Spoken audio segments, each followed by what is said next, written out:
Welcome to this episode of The Humanitarian. Today we'll be talking with Matthew Soerens, who is the Vice President of Advocacy and Policy at World Relief.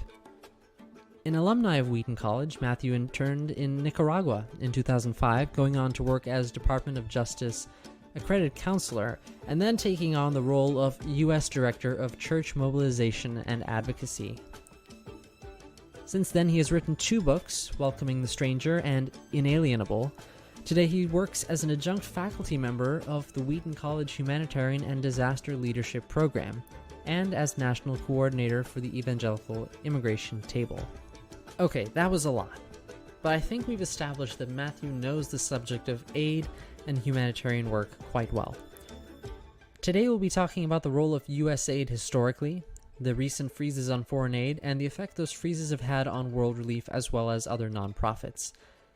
What does the road forward look like, and can private fundraising, as well as the church in the U.S., step up to fill the gap? We will explore these questions and more up next. You are listening to The Humanitarian.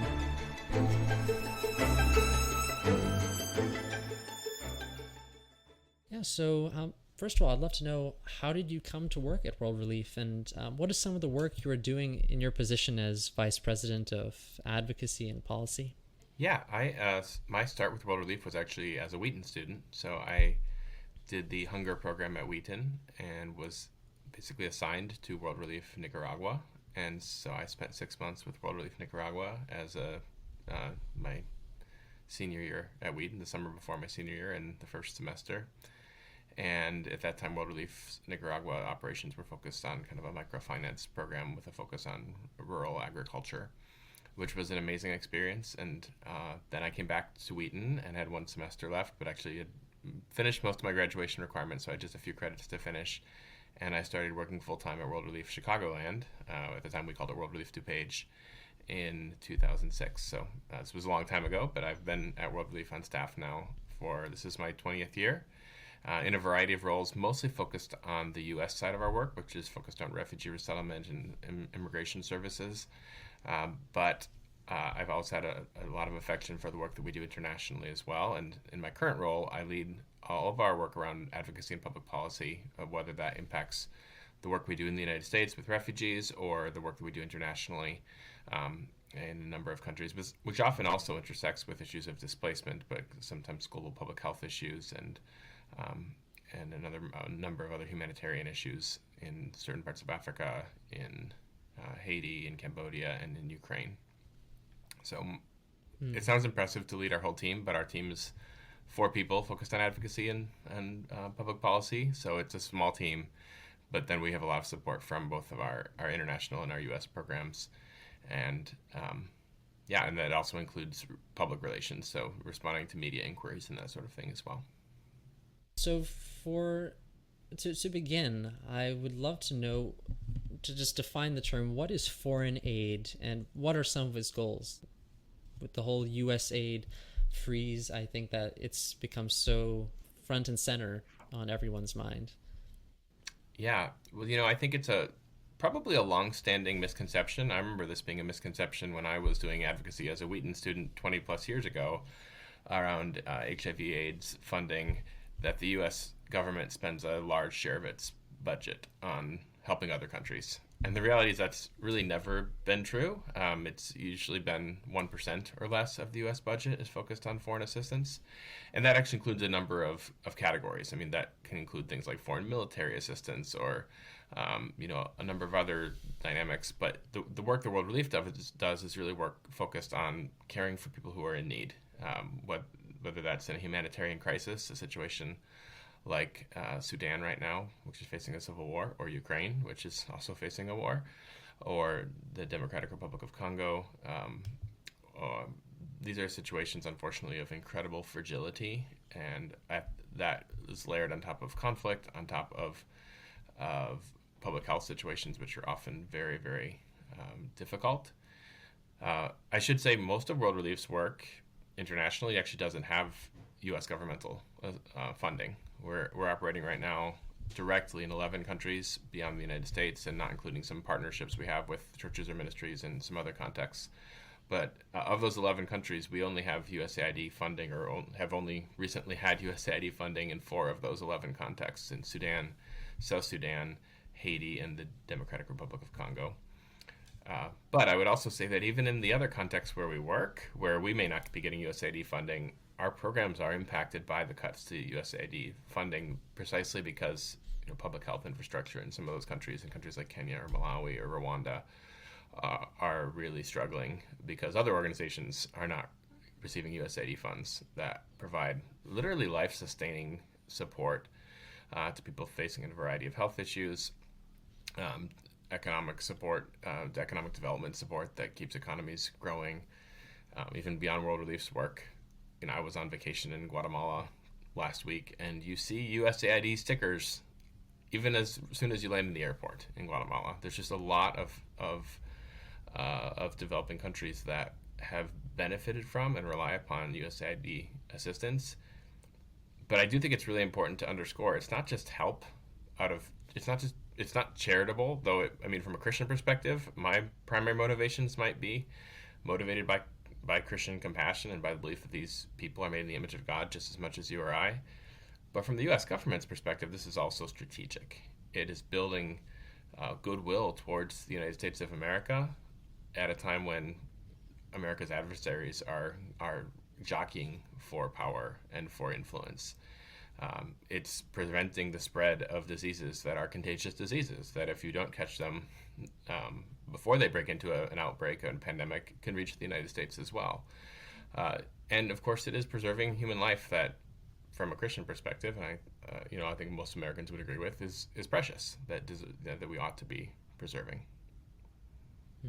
And would you say that World Relief is in a position that is probably better than a lot of organizations worldwide, nonprofits, that relied even more heavily on USAID, that are right now being impacted and don't really have that backup?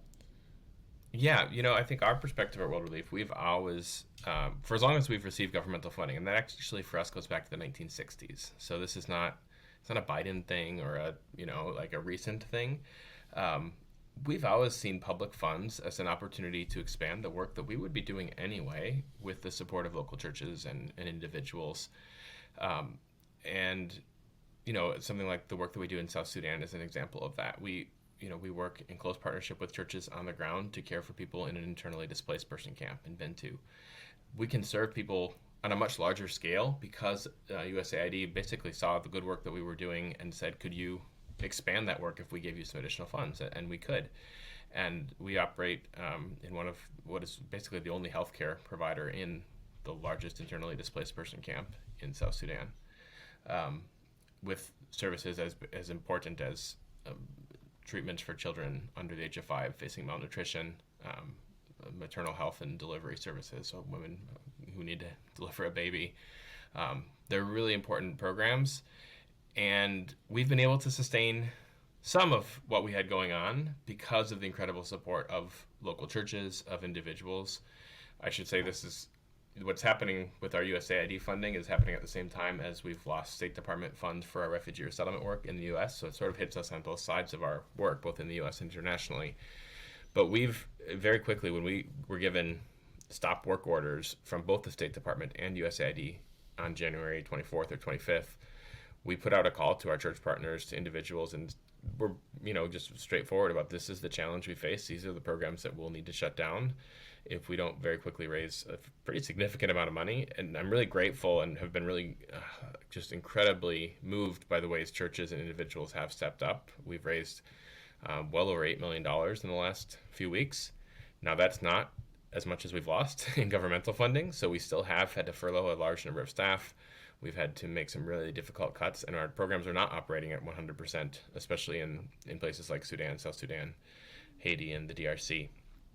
But we're simultaneously advocating for the government to do what we think is a governmental commitment that is rooted in both in American values, but also in the biblical values that motivate us as Christians, while also really turning to private sources of funding, which have always been an important part of the work that we do. But frankly, we may be in a situation going forward where that's the only funding available to us.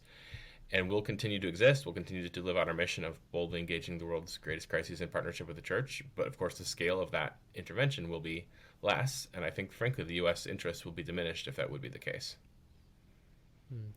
And this raises a question that I've heard from various people I've talked to. Does the government need to be involved at all? Is it more efficient for the church to fill that gap that USAID has left? I think the church has an incredibly important role, and I also think that the church on its own has not demonstrated in any recent time period the capacity or the willingness to meet the need that the U.S. government meets. I mean, we're talking about a scale that is many times what churches and Christian ministries have been able to do on their own. And that public-private partnership, again, I think it's a win-win for, first of all, for vulnerable people living in incredibly difficult situations, but also for the U.S. government's interests to partner with faith-based organizations like World Relief or our peers like World Vision or International Justice Mission or Samaritan's Purse, many others who also receive governmental funds, who then bring those with private funds from individuals, from churches, and also, I mean, I think we see this very profoundly on the U.S. side of our work with refugee resettlement, volunteers, because frankly, nobody really signs up to help a government run a government program, but all sorts of people sign up to work with their church to care for people who are in need. And that's really been the backbone of the refugee resettlement process for 40 plus years in the United States, which again is distinct from foreign assistance, but a similar example of a public-private partnership that I think has actually worked really well, much better than in countries where we see governments try to run refugee resettlement purely as a government program. I would say in so many of those cases, whether that's refugee resettlement in the United States or many of the situations where we operate internationally, we could do a fraction of the work that we do with just private funds from the church. And to the extent the church wants to step up, we're really grateful for that. But there are also technical elements of this where we actually rely on the U.S. government. We rely on the U.S. government's diplomatic relationship with other governments to be able to do our work. And the church is not always in a position to do that. Or on the U.S. side of this, the church can't decide that a refugee is coming to the United States. That has to be a governmental decision. That's an immigration legal question that the church doesn't have the authority, and we're not arguing the church should have the authority to make that determination. But there's some parallels in the international side of things as well, where we rely upon governments and the fact that we have the backing of the U.S. government in certain contexts to be able to even access the communities that we're seeking to serve, who are in incredibly vulnerable positions.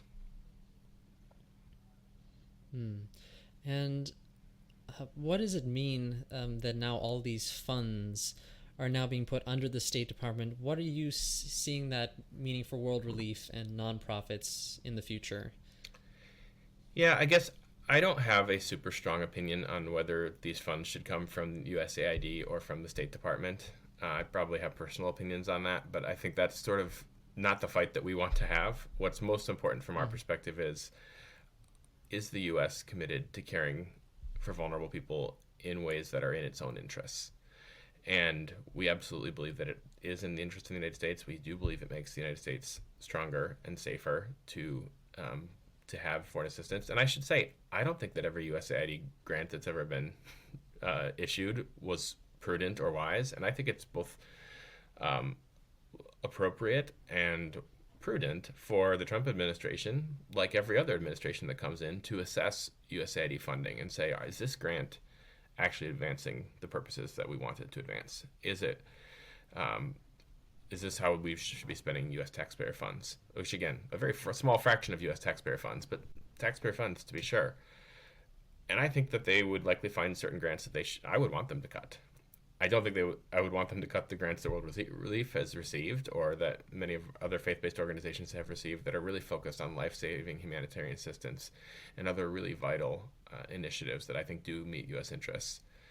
The really hard thing about what's happened in the last several weeks is that instead of beginning a thorough process of, grant by grant, analyzing is this something we want to continue or not, it was a hard stop to basically everything. And then theoretically, although I think there's been some question to what extent there's been a lot of care taken in this process, they're going through grant by grant, deciding, do we want to continue things? At this point, actually, World Relief has received, first of all, we received orders to stop work on our USAID grants in those 4 countries that I mentioned. In 3 of those countries, we then were told that our grants were being terminated. And then in those same 3 countries, within a week or so, we received word that actually we're rescinding that termination. So it's just been very chaotic. And yet, despite all of that, only in 1 of those 3 contexts, as we are recording this right now, and this could be changing at any moment, have we actually received any payment. So we went for more than, we just got our first payment actually today as we're recording this for a grant in Sudan for work that we did in December. It's been several months that we've had no payments. And the way that USAID funding works is it's a reimbursement process. So we do the work and then we show them basically the receipts. So here's how we spent the funds that you've committed, and they reimburse us. It has ground things to a halt, even in situations where there were theoretical waivers issued when we couldn't access funds to pay our staff or to cover other direct costs associated with those programs. So we're hopeful that at least some of them will be able to resume now, but we still have questions on a lot of our programming. In Haiti, for example, the last real hard communication we had from the U.S. government was in January telling us to stop work. We don't know if that grant was terminated. We don't know if it is going to resume. And Haiti is another situation that unfortunately is facing an incredible humanitarian crisis right now that is being exacerbated by the confusion and the halt of USAID funds. Or I should say the halt of U.S. humanitarian assistance, whether it comes from USAID or the State Department. That's less important to me than the actual effect of the funding. Yes, and what are some, you've already outlined a few, but what are some stories you've heard or witnessed about the effects of these aid cuts down on the ground, so to speak, to the people who are actually receiving the aid?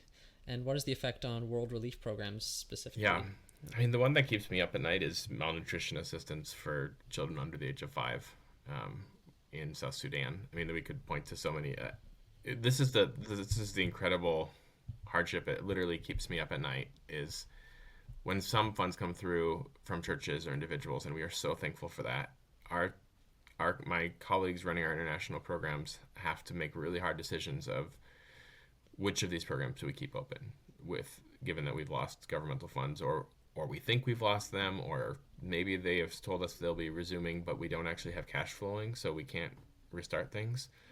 But yeah, I mean, I'm a dad, and I have a child under the age of 5, and I just think it's heartbreaking to me that we would have to stop a program that literally is keeping children alive in the face of malnutrition and often compounding other health issues. But that's the sort of life-saving dynamics that we're talking about when you look at these programs.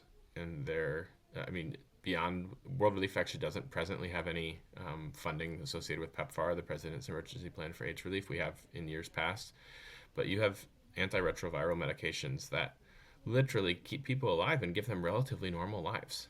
And I'm old enough, in fact, my start to advocacy was as a Wheaton student. Bono came through Wheaton my freshman year, it was 2002, and talked about the HIV/AIDS crisis in sub-Saharan Africa. And I think it's important to understand, very few evangelical Christians knew there was an HIV/AIDS crisis in sub-Saharan Africa in 2002, and if they knew, they mostly didn't care. There's polling on that at the time. It's actually really tragic how ambivalent most American Christians were to that situation. And then there was this really, I think, divinely orchestrated convergence of Christians stepping up. And there was a lot of good Christian organizations like World Relief and World Vision and Samaritan's Purse that were part of that. There was people like Bono. Sometimes it takes a rock star coming to Edmond Chapel to wake some people up. There was mega church pastors who were willing to speak into it. And in the course of a number of years, it became something that the American church really responded to, both with private support by, funding programs in sub-Saharan Africa in particular, although this affects Haiti, it affects other parts of the world also.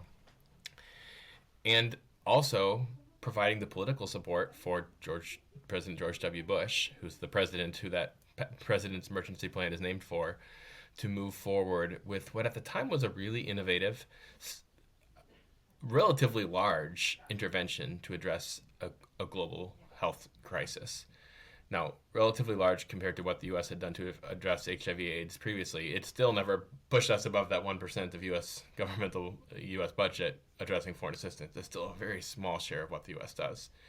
And if there's this idea that somehow we're going to address our national deficit or our national debt by on the backs of foreign assistance, like that's just not. People are lying to you if they're telling you that that's true. Like the large majority of U.S. governmental funding are in other areas, domestic spending, military spending, entitlement programs like Social Security, but you can't balance the budget by getting rid of U.S. foreign assistance. But the long-term effects of doing so could be a revival of HIV/AIDS in Africa and people dying in incredible levels, and then destabilizing economies, destabilizing entire communities. So you're left with a generation of orphans, which is what we were dealing with 25 years ago in many parts of sub-Saharan Africa.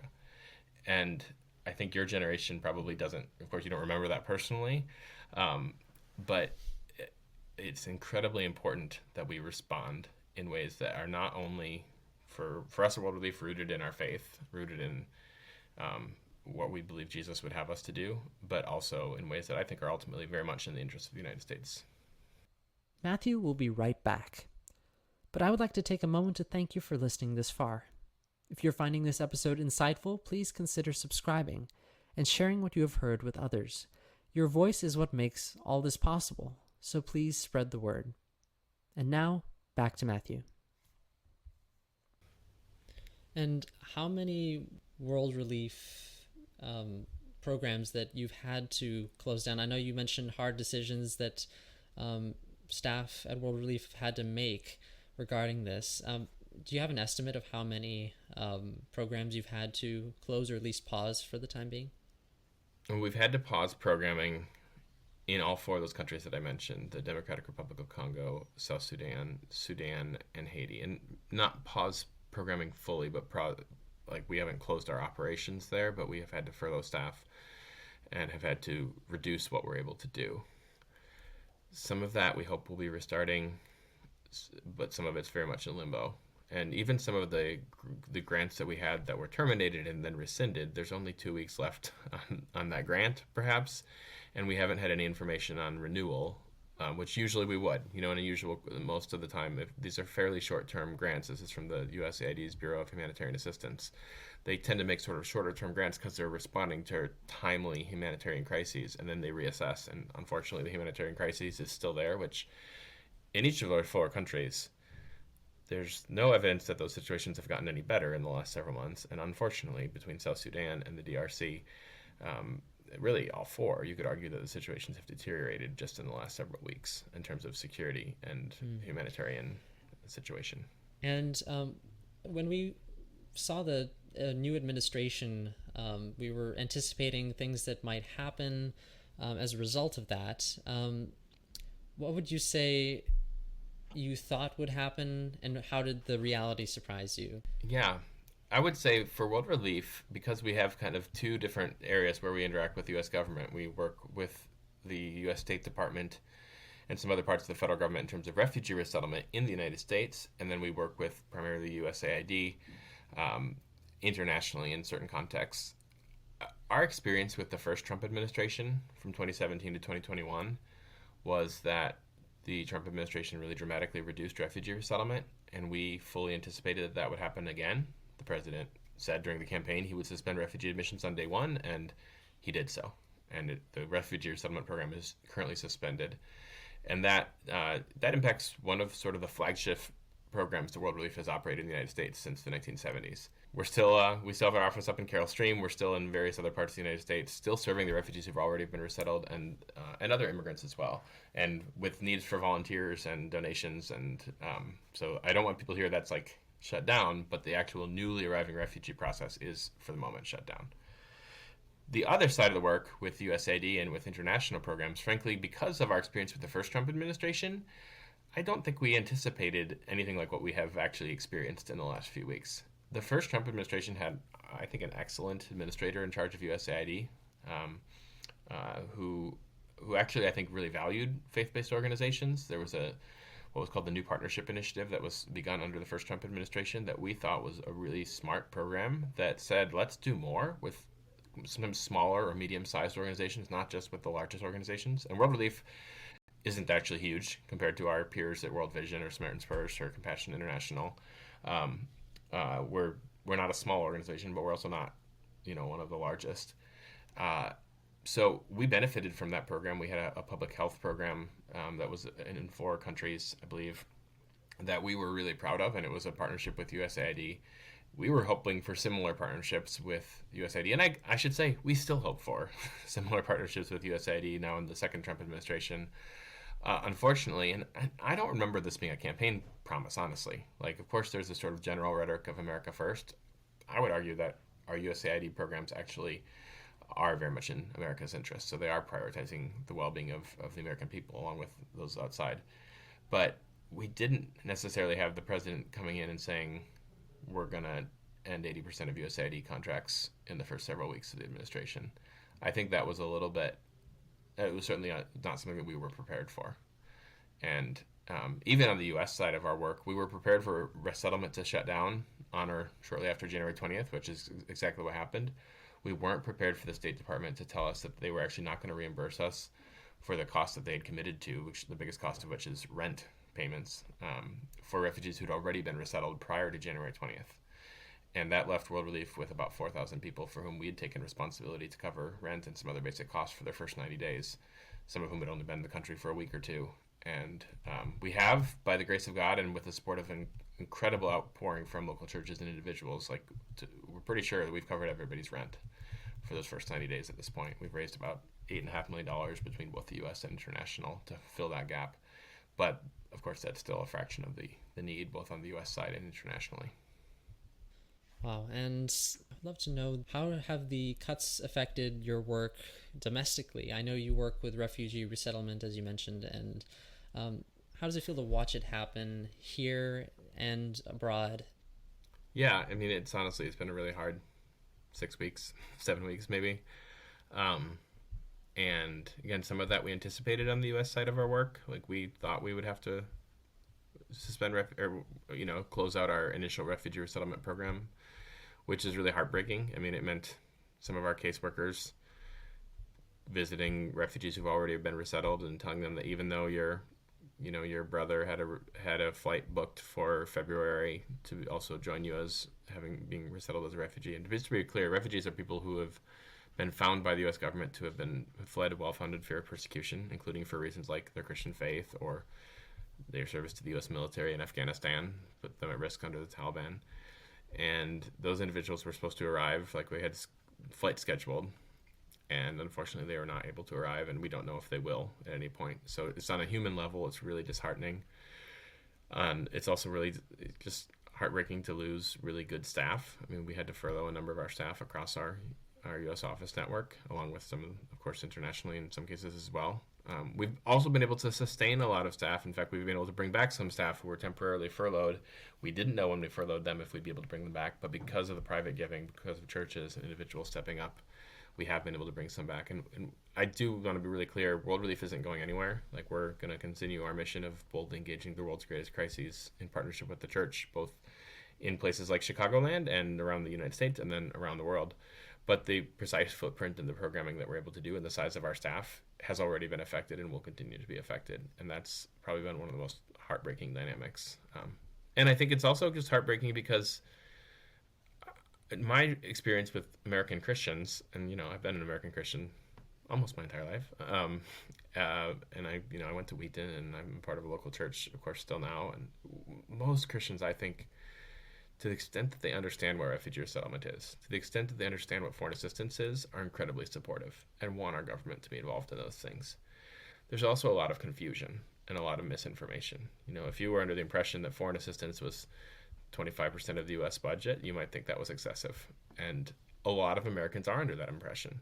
If you were under the impression that refugee resettlement was a process to bring people into the country illegally, in violation of law, that would be troubling to a lot of Americans. It's just not the case at all. It's a fully legal process that goes back to, a law passed by the Congress in 1980 and signed by President Carter, deeply out of his Christian faith. Like, President Carter was very explicit about how his faith in Jesus guided him in signing that Refugee Act of 1980. And then that's also not to say that we're not sympathetic to the immigrants who have come to the United States through other processes and may not all have legal status. I mean, that's a complicated issue as well, and we're deeply concerned about those individuals who we believe are made in the image of God as well. But it is distinct from the refugee process. But I would say that's been I think one of the things I want to do with my role at World Relief is do anything we can to help the church, both from a theological and missiological perspective, but also just a fact-based perspective, understand how these interactions with the government can actually be deeply rooted in our own Christian faith and consistent with our Christian faith. And for the extent that as citizens, as in at least my own context, as college students, how can we get involved and make a real difference in advocating for these services that the freezes on USAID have caused? How can we most effectively advocate? Yes, I love that question. And again, it takes me back to my early advocacy as a Wheaton student. I'm super enthusiastic and encouraged by what I've seen Wheaton students do in the last few weeks. And I teach adjunct for the Humanitarian Disaster Institute, so I get to Wheaton occasionally still. What you all already have done in terms of sending letters to Congress, that really makes a difference. Especially, frankly, if you happen to have a member of Congress who's a part of the president's party and willing to communicate with the president, because these are mostly executive decisions. It's not primarily something that Congress did that has caused these situations. But you probably can't reach the president. You can reach a member of Congress, at least through a letter or an email. I would say this would be a challenge to people who are like under the age of 40. Actually, a phone call is even better than an email or a letter. There's still real human beings who answer those phones in a lot of congressional offices. Actually, they're often like 19-year-old college student interns. But their job is to track, well, we're getting a bunch of phone calls about USAID and foreign assistance. And the people in Wheaton or the people in whatever home city you're from are really concerned about it. And they're concerned because of their Christian faith. That's worth mentioning, actually, because of course, evangelical Christians are politically diverse, but there is sort of the presumption based on voting trends that evangelicals align more with one party than the other, and that can actually be advantageous. Nobody should misrepresent anything, right? But you can tell someone I'm an evangelical Christian, and a lot of people will hear that as, oh, this is a potential primary voter, especially on one side of the aisle. So I think, making those phone calls is really important, and prayer is also really important. That's not just like a nice Christian, we should mention that too. Yesterday it was we had a prayer vigil in DC with some of our partners with the Accord Network and Bread for the World and some other Christian organizations. And today we got our first payment from USAID in about 3 months. I do think that was an answer to prayer, and we need more prayer because there's still a number of payments outstanding that are for work done in December. Like this is for work, on grants that are well over past when they should have been paid.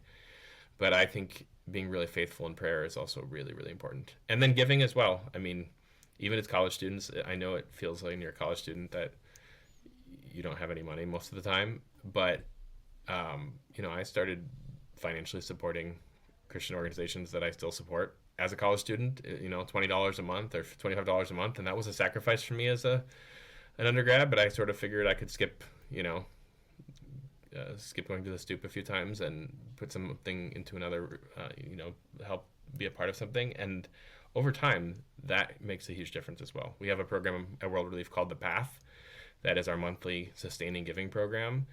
And it is incredibly helpful for just like nonprofit management when when you have the uncertainty of governmental funding, knowing that this funding is really very stable because this guy sends his check for $25, or for most people it's not sending a check, but it gets withdrawn from your checking account or put on your credit card every month. It's incredibly helpful to be able to make plans, to know, well, these are the people who are faithful, even if it's a small amount, but it's consistent and we can plan on that. So I'd encourage people to check out, just Google World Relief The Path, or I think it's worldrelief.org/The Path. Okay, and is there anything else you'd like to mention, talk about, share with us? Maybe just kind of starting, I mentioned sort of as a Wheaton student, I got really involved in advocacy around HIV/AIDS, and I mentioned the President's Emergency Plan for AIDS Relief. Honestly, I think that legislative and victory in 2003 has helped sustain me being engaged in advocacy for 20 plus years now, because it really felt like it made a difference. I really believe for me, this was long enough ago that we would have to like find the kid with a cell phone and then wander around Saga and basically tell people, hey, would you make this phone call? And here's what you can say to, at the time, our congressman was Representative Henry Hyde, who was a very conservative, very deeply Catholic, pro-life lawmaker who ultimately became the Republican co-sponsor of the president's emergency plan for AIDS relief. And it was part of his pro-life convictions and his convictions that children should not be dying of HIV/AIDS in Africa, and children shouldn't be orphaned by HIV/AIDS in Africa either. At the same time, you had Wheaton faculty and others reaching out to Michael Gerson, who at the time was a speechwriter and an advisor to President Bush, saying, hey, this is something we're really passionate about. And Michael Gerson, who's unfortunately passed away now, was one of the primary drivers of PEPFAR in the Bush administration. And I think that I know from his own statements, I've only met him personally a few times, but he was deeply motivated by his own faith in pushing for that program. And I'm really convinced that could be the case again, that if the church speaks up, and that includes young people who have, maybe not feel like they have tons of direct connections, but they can make phone calls, they can write letters, that can actually make a difference as lawmakers are weighing, is this something that the United States should continue to be a part of? And I think the case, both in a self-interest argument, but of course from a Christian level even more so, is greater now than ever, that this is something the United States should be a part of. Well, thank you so much for your time today. It's been a real pleasure. Yeah, thank you. And that's all for this episode. Please subscribe to stay updated with the unfolding USAID story as it develops, and share this show with your friends. Please call your representative and senators in Congress. Your voice makes a difference. I will leave resources to do so in the description. See you next time.